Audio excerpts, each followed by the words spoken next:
La louange est à Allah, le Créateur du monde, celui qui existe sans début, sans fin et sans endroit, celui qui est le plus haut en grade et en degré, et celui qui est le plus grand en grade et en degré.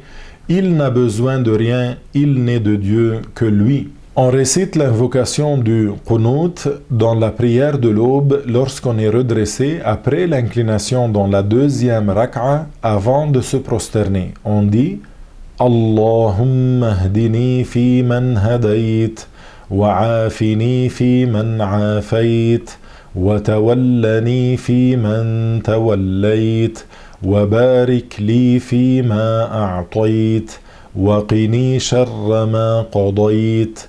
فإنك تقضي ولا يقضى عليك وإنه لا يذل من واليت ولا يعز من عاديت تباركت ربنا وتعاليت فلك الحمد على ما قضيت أستغفرك اللهم وأتوب إليك.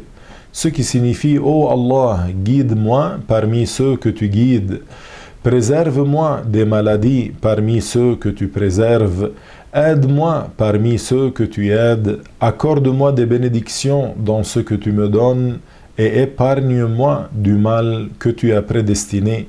Certes, c'est toi qui prédestines et personne ne te fait parvenir de profit ou de nuisance. Celui que tu as honoré ne sera pas rabaissé et celui qui est ton ennemi ne sera pas honoré.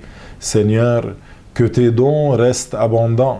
Seigneur, tu es exempt de toute imperfection. À toi la louange. Pour ce que tu prédestines, je te demande pardon, ô Allah, et je me repens à toi.